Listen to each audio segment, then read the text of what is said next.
It is Huskies Hate Week here on the Locked On Zags podcast as we discuss this Washington team before Gonzaga's first true road game of the season on Saturday. What do they need to do to leave Seattle with a victory? We'll get to it on today's Locked On Zags.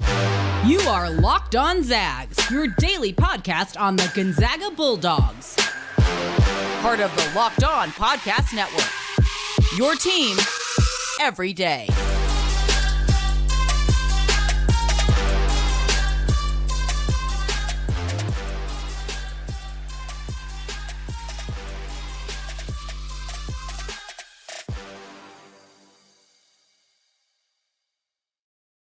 What is going on, y'all? Welcome into the Locked On Zags podcast, part of the Locked On Podcast Network, your team every day. I'm your host and longtime Gonzaga podcaster, Andy Patton, here to bring you news and updates on all things Zag athletics.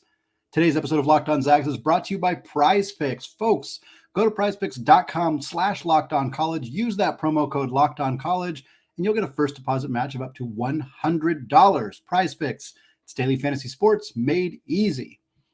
Well, folks, we're closing out the show and the week discussing Efton Reid getting his eligibility to play at Wake Forest. We're going to discuss him and the three other Zags who have transferred but are still playing college hoops, give you an update on how those four are all playing. But the big meat of the episode today is about the Washington Huskies, Gonzaga's opponent on Saturday evening, December 9th.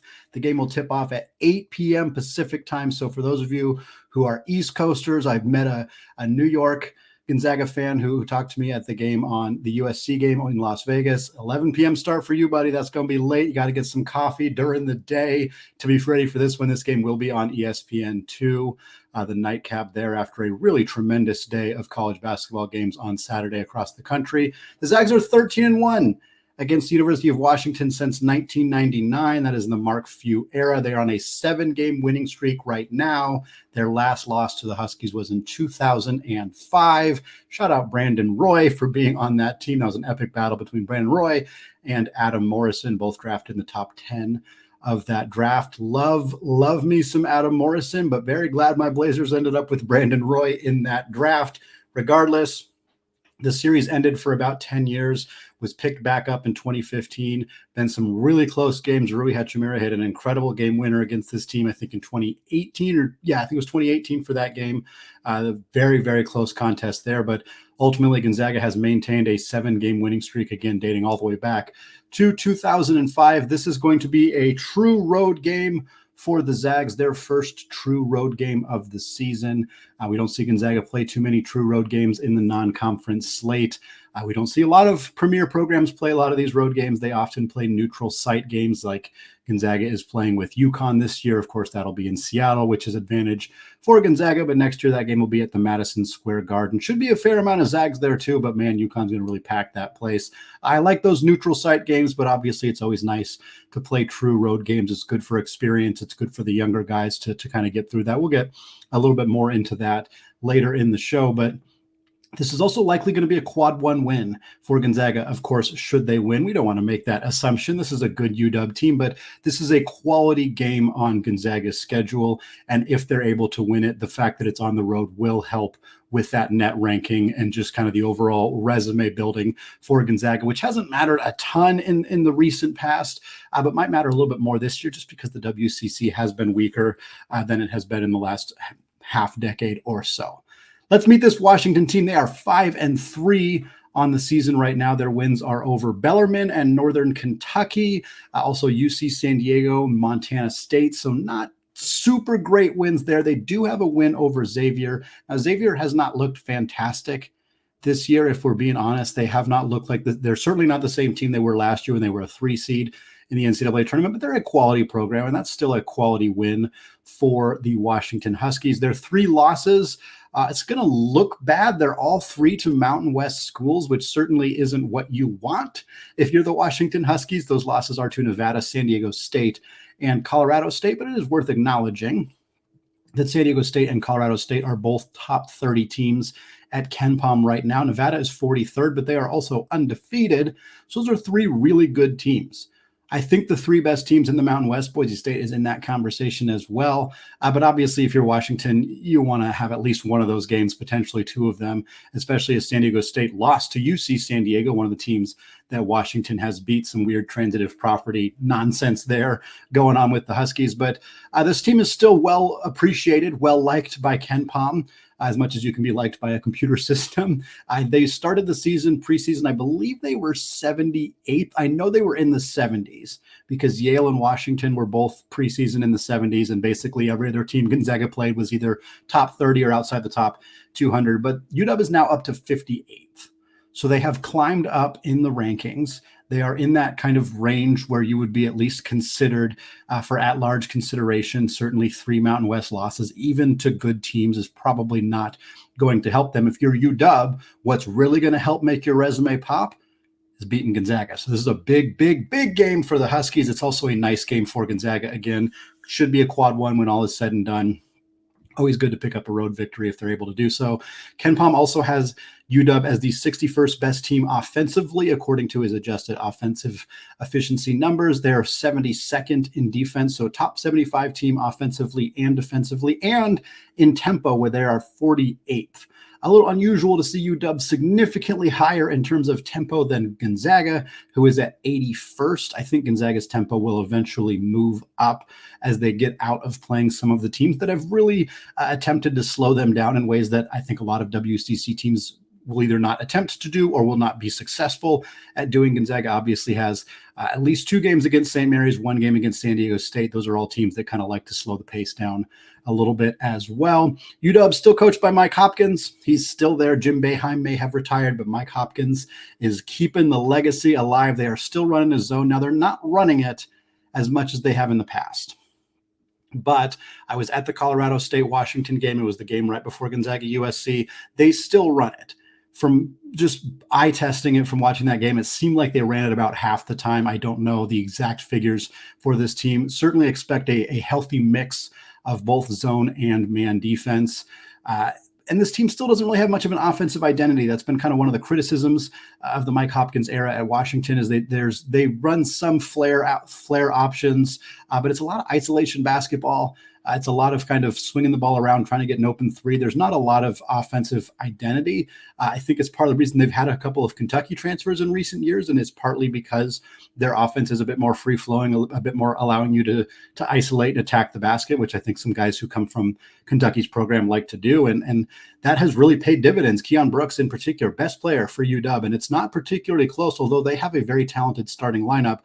Brooks is a 6'7", fifth-year senior. He began his career at Kentucky, was productive there before transferring to Washington. This year, he's currently averaging 20 points, 8 boards, 2 assists, shooting about 35% from 3. That is a significant career high for him, the best shooting season he has ever had, at least he's had in a Washington uniform. He's going to be an absolute load for Gonzaga. I think Dusty Stromer and potentially Anton Watson are going to get cracks at him, and he's going to be, stopping him is going to be a big key for the Zags. They also had 3 big-time transfer portal additions. Moses Wood is a name people will know. He spent the last couple of years at the University of Portland. Really lit Gonzaga up at the Child Center last year. We'd have talked more about it if Julian Strother didn't also drop a 40-burger in that same game. Wood is averaging 10.5 points, about 5 boards. He's only shooting 31% from 3, but this is a kid who can really light it up. He did it against Gonzaga last year. He did it against Colorado State. I think he had 16 first-half points against the Rams last week. 6'9", stretch 4 who can really shoot it. He's going to be somebody that Gonzaga is going to need to watch. They also added a pair of point guards in the portal in Sahvir Wheeler and Paul Mulcahy. Both guys are averaging over 6 assists per game. Wheeler coming over from Kentucky, 16.1 points, 6.9 assists, also 3.7 rebounds, which is impressive considering he's one of the shortest players at the Power 6 level, also averaging 1.5 steals. He's not a great shooter. He's never been a great shooter. He's frankly never been that great of a scorer, even though he is averaging 16 a game. He's more of a distributor, 45% from the field, only 24% from the three-point line. Stopping penetration, not letting him drive and dish, which is what he is elite at, is another key for Gonzaga in this one. Mulcahy comes over from Rutgers, graduate transfer, does a little bit of everything. The kind kind of guy you'd like to have on your college basketball fantasy team if you were into such a thing. 8.6 points, six assists, 4.7 boards, a little over a steal per game. He's only shooting 44% from the field, but he is a little under 36% from three. He was a target for Gonzaga in the transfer portal. Would have been a really nice late addition if they were able to snag him as their third guard, but he goes to Washington where he's starting, where he's again averaging 6+ assists per game. Beyond that, Washington also has a pair of front court players who are each over 7 feet tall. That is something that Gonzaga hasn't seen a ton of teams that have that kind of size and length in the front court. Frank Kepnang, the transfer from Oregon, who sat out last year with an injury. I think he played a few games, and they suffered an injury. He's back, playing about 17 minutes per game, 7 points, 5.8 rebounds, and 1.5 blocks. Very high levels of production, especially for a guy only playing 17.5 minutes per game. They also have Braxton Mia, transfer from Fresno State, was very, very good last year. Hasn't been nearly that same caliber of player this year, in part because he's only playing 10 minutes per game because he consistently gets in foul trouble. In those 10 minutes per game, he is averaging 5.3 points and 3.6 boards as well. Two very big guys on the block, going to present more of an issue for Gonzaga's front court players than they have really seen outside of course, Zach Edey and Joshua Morgan, very good shot blocker for USC. Adem Bono was great at UCLA, but that team that whole game just turned into a foul fest. So it's a little hard to gauge the post defense in that one, but UW should present some challenges for Gonzaga's front court in ways that they haven't seen much of yet this season. So what does Gonzaga need to do to leave Seattle with a W? We talked about a few of the keys already throughout that conversation, but we got 5 more big keys to talk about, including what Gonzaga needs to do in their zone offense. We're going to get to that and more, all coming up after a word from today's sponsor, Prize Picks. Folks, Prize Picks offers weekly promotions that can lead you to big payouts, like their Taco Tuesday deal. Every Tuesday, Prize Picks discounts select player projections up to 25% to provide you all with even more value. Plus, with Prize Picks reboot policy, your entries stay in play even if one of your players gets injured. So for NFL games and college football bowl matchups, if you have a player who exits the game in the first half and they do not return in the second half, that player is rebooted.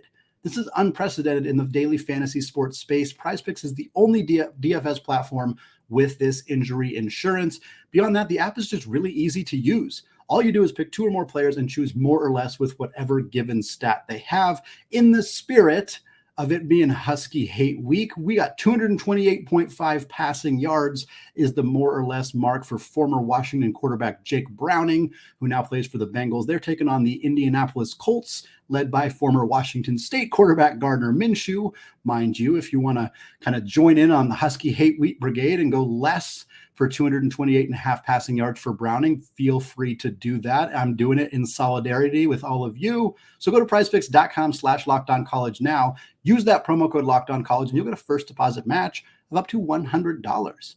Again, that's prizepicks.com/lockedoncollege. Use that promo code LockedOnCollege for a first deposit match of up to $100. Prize Picks, daily fantasy sports made easy.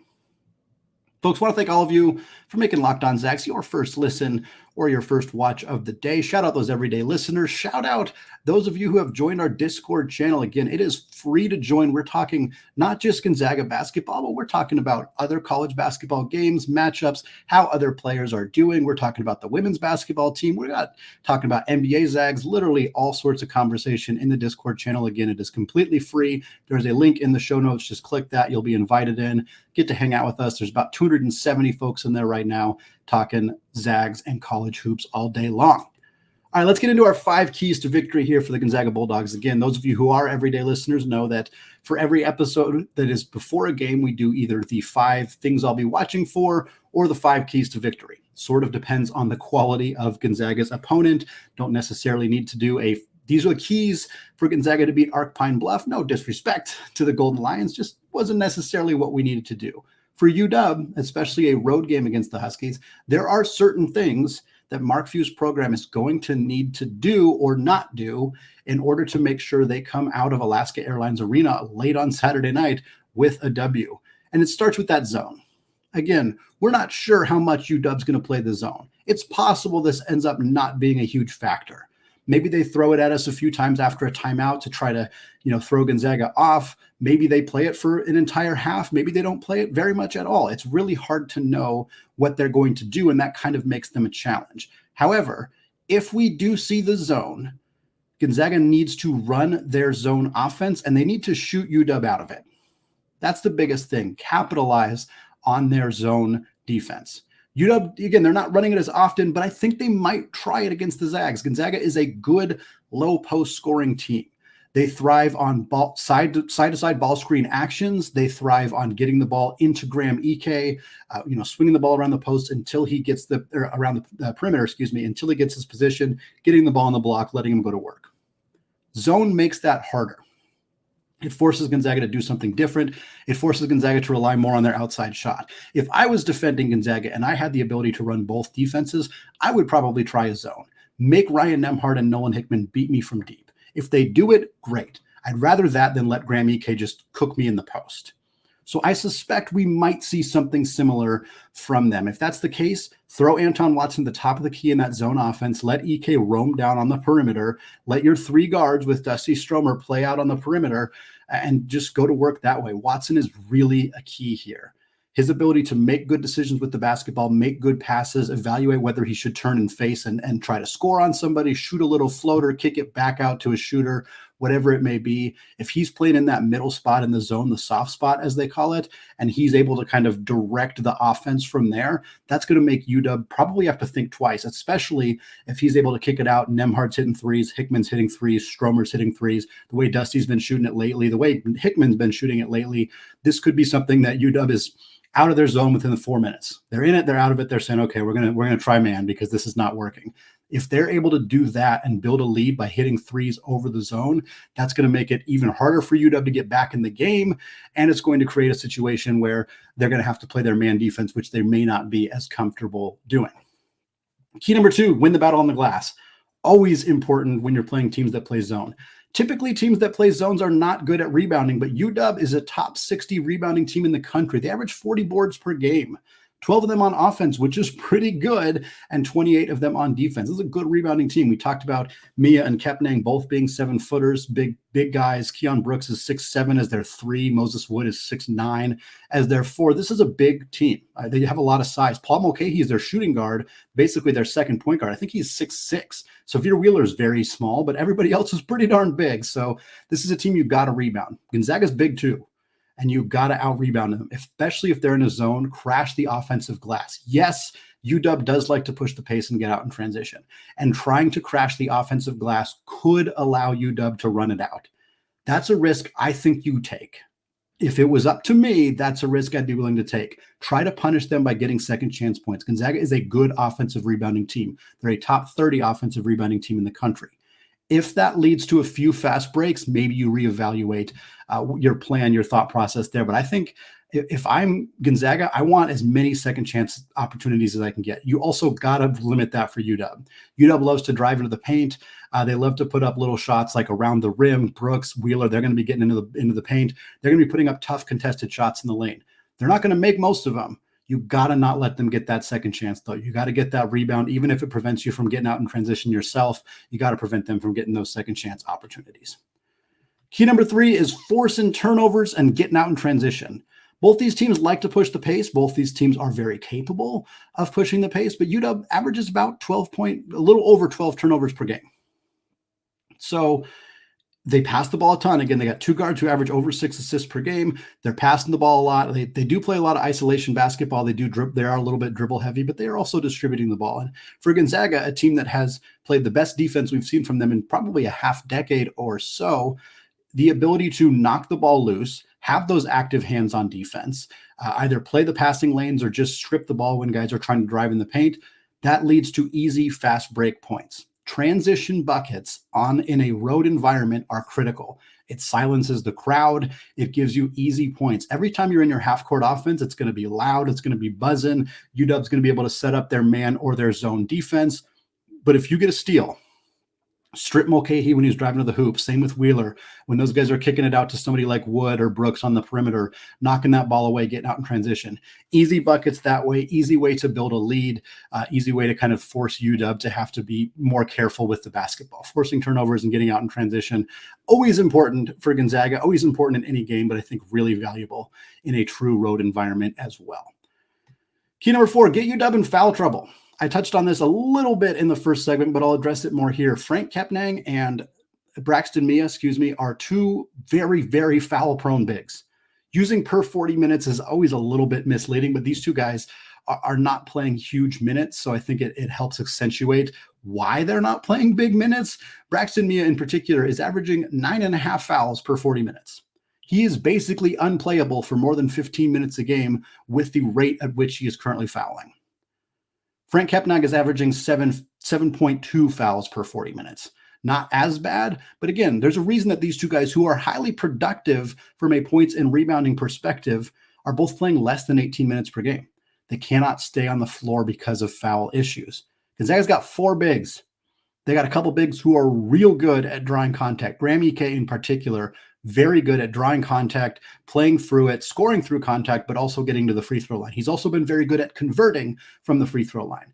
Anton Watson, not so much. Frankly, I'm okay with Watson taking a bunch of free throws in this game, even if he only makes them at a 50-something, 60-something clip. Love if he was, 8 of 11 from the free throw line, that would be great. But even if he struggles, if it forces them to get into their depth, to play a big that's not Kepnang, that's not Braxton Mia, some other guys who aren't as good, who aren't playing big minutes this year. That's really valuable for Gonzaga to be able to exploit those mismatches, going up against third-string bigs, scoring more easily. Huge advantage for Gonzaga if they can force this UW team to play their depth because the starters or the key rotation guys are in foul trouble. Key number 5, first time we've had to use this one this year, you got to tune out the noise. It's a road game. It's a road game against a crowd. It's 8 p.m. on a Saturday night in Seattle. This place is going to be popping. It is going to be loud. It is going to be raucous. It is going to be full of people who have been consuming beverages for many hours before they step foot in Alaska Airlines Arena. And that's going to be an absolute blast. But it's also going to be a first. First for Dusty Stromer. First for Braden Huff. First for Jun Suk-Yo. The veteran guys, Watson's used to it. He's been here before. He's been on the road before. Ben Gregg is used to it. Graham Ike is used to it, although not as a Gonzaga player. Ryan Nembhard plenty used to it in the Big East at Creighton. But it is new for many of Gonzaga's players. And that's going to be key. Dusty Stromer does not strike me as somebody who is going to play poorly in that kind of environment. In fact, he's probably going to be the opposite. He strikes me as somebody who plays up in that environment. But this is still a new thing. It is still a new thing. And I think that is always a key, whether it's getting out to an early lead and kind of quieting the crowd that way, whether it is taking away transition opportunities for them where they could potentially throw down a dunk and really get the crowd going, anything like that. Just being able to play calm, collected, not let the environment, not let the noise, not let the momentum really impact you. It's something that Gonzaga is going to need to learn because they're going to need to be at that spot in March when every game is just complete chaos and loud and thundering. You got to be ready for that. These are the kind of games that make you ready for that. So how Gonzaga handles it is something I'm going to be watching very closely in this game. We got some former Zags to discuss, closing out the show and the week here on Locked On Zags. Efton Reid, he had a double-double in his first game for Wake Forest after getting eligibility. He's been playing, he has been watching his former teammate at Gonzaga, Hunter Sallis, and his current teammate at Wake Forest play extremely well. We're going to talk about those two guys, Dominick Harris, Oumar Balo, all that coming up after a word from today's sponsor, eBay Motors. Passion, drive, and patience. What brings home the winning trophy is also what helps keep your ride or die alive. And eBay Motors has everything you need to maintain your vehicle and to level it up to peak performance. From superchargers, roof racks, exhaust kits, LED headlights, and more. Whether you are into speed, power, or style, eBay Motors has got you covered. And with over 122 million parts to choose from for your ride or die, you will always find exactly what you're looking for. Plus, with eBay's Guaranteed Fit, your part is guaranteed to fit your ride every time, or you get your money back. Because with eBay Motors, you're burning rubber, not cash. With all the parts you need at the prices that you want, it's easy to turn your car into the MVP and bring home a W. Keep your ride or die alive at ebaymotors.com. Eligible items only, exclusions apply, and eBay's Guaranteed Fit is only available to U.S. customers. All right, folks, let's close out the show and the week here. We're about 1 month into the college basketball season. Most teams have played 8 or 9 games, and I thought it'd be fun to take a look back at the former Gonzaga players who are all still in college basketball, getting opportunities to play at different schools. We're in the transfer portal era. Gonzaga has historically not had a whole lot of players who have transferred out of the program. It is a rarity. It is a testament to the Mark Few's ability to identify players who buy into the system. It's his ability to continue to convince players to stay, to wait their turn, whatever it may be. Obviously, transferring was more difficult in years past. It is easier to do now. And we saw a fairly big exodus last year. 3 players left the program last year: Dominick Harris, Hunter Sallis, Efton Reid. First time that's happened. It was some wonkiness due to Gonzaga. Roster building is hard right now. They didn't know if Rasir Bolton was going to come back. They went out and signed Malachi Smith, expecting him to replace Rasir Bolton. Rasir Bolton decides to come back for an extra year. Suddenly, you don't have very much depth, or you don't have very much space for your backup guards to play. That created a situation where Salis and Harris didn't get the playing time they wanted. They leave. Totally understandable. Efton Reid, replaced by Ben Gregg, became the 4th big, decided he wanted to go somewhere else. And let's start with Reid, because Reid followed suit to go join Hunter Sallis at Wake Forest in the ACC. He's from Richmond, Virginia. Many felt that he was going to go to VCU, which is located in Richmond, Virginia. Instead, he goes to Wake Forest. He applies for a waiver as a 2-time transfer. He started his career at LSU, transferred to Gonzaga, then now transferring again to Wake Forest. To be honest, I did not think he was going to get a waiver approved. I am happy that he did. I am happy for him. I am happy for his family. I don't particularly care how Wake Forest does, but I'm happy for them too. Why not, right? And I think a key part of this that needs to be said, because I know there are some people who don't think Efton should have gotten his waiver approved. Mark Few, in particular, something he did not have to do, wrote a letter to the NCAA in support of Efton Reid. Coach Steve Forbes talked about this recently. He said, direct quote, he did not have to do that. This is something that they didn't ask him to do, but Mark did it on his own.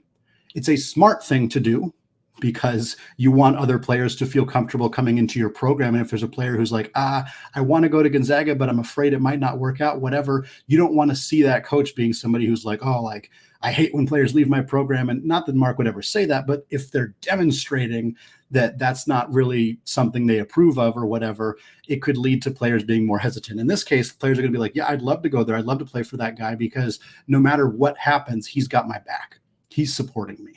And I think that's the valuable lesson that Mark Few was able to kind of express by doing this.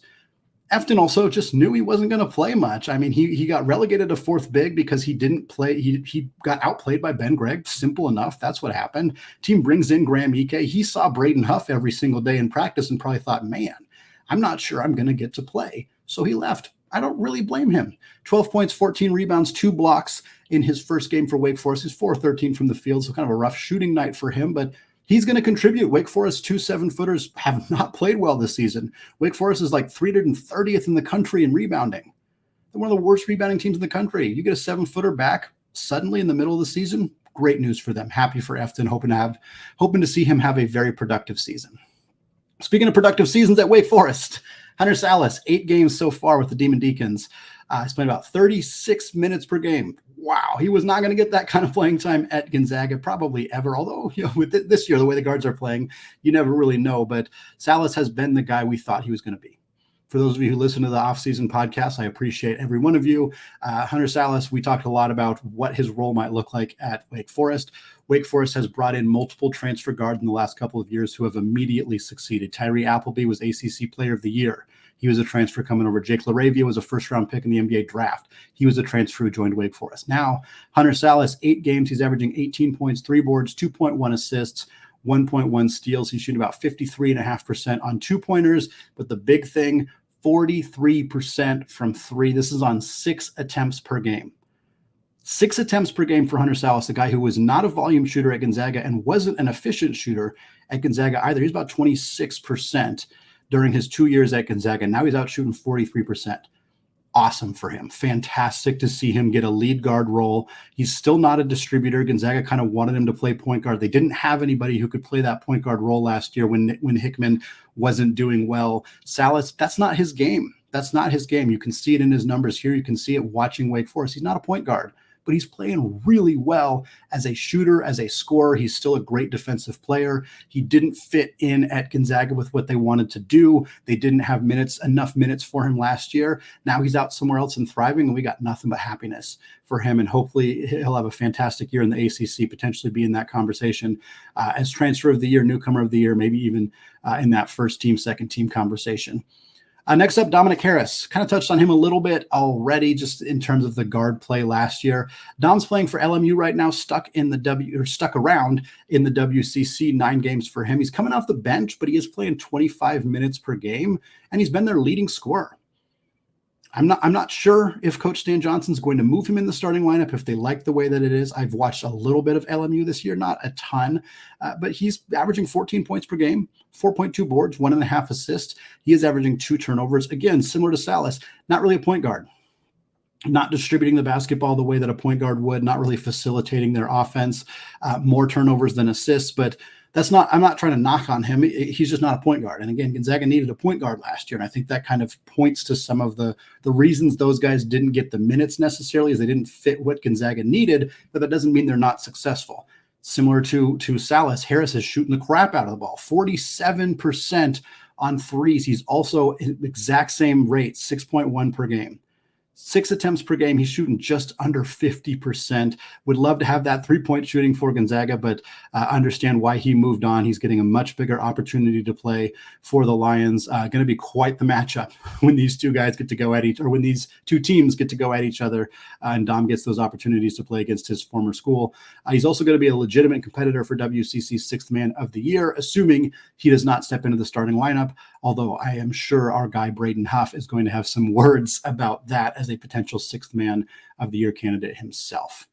Finally, we got Oumar Ballo, the only one of the transfers who did not do it last year. Ballo has been in Arizona for a couple of years now, following his coach, Tommy Lloyd. We don't blame Oumar for moving on. They were bringing in Chet Holmgren. Drew Timme was a monster. They had Anton Watson. Ballo saw the writing on the wall, figured he wasn't going to get a ton of playing time at Gonzaga. Leaves, follows his coach, Tommy, to Arizona. Last year was incredible. All Pac-12 performer, Pac-12 most improved player. And he's not quite that guy this year. He's played 7 games. He's only playing 20 minutes per night. He was about 27.5 minutes last year. So his playing time has dropped considerably. And with that has been some of his production. He's still averaging 12 points and 6 boards. He's still shooting 65.5% from the field. He is been a horrendous free throw shooter, 37.5%. I had to look at that a couple times to make sure that was the correct number. It's obviously early in the season. That will probably come up. Hopefully he doesn't finish the year sub 40%. But not really surprised that his numbers are down a bit. They're playing him less. They have more depth in the front court. Keshad Johnson has been a huge addition for Tommy Lloyd and the Cats, but happy for Oumar to have the kind of success that he's had. Happy for Tommy Lloyd, a bit begrudgingly, because that looks like a really good team. We're happy for Tommy, but we certainly want to make sure that that trophy comes to Spokane before it makes its way to Tucson with that national championship. It's going to wrap us up for today here on the Locked On Zags podcast and for this week. Looking forward to a fantastic game on Saturday evening. If you want to chat during, before, after the game about what we're seeing, again, join that Discord channel. That link is in your show notes and it is free to join. We'll be back on Monday recapping that UW game, previewing that Mississippi Valley State game before the rest of the week. We're getting ready for the big one Friday night against the Yukon Huskies. Thanks so much for listening. Until next time, as always, go Zags.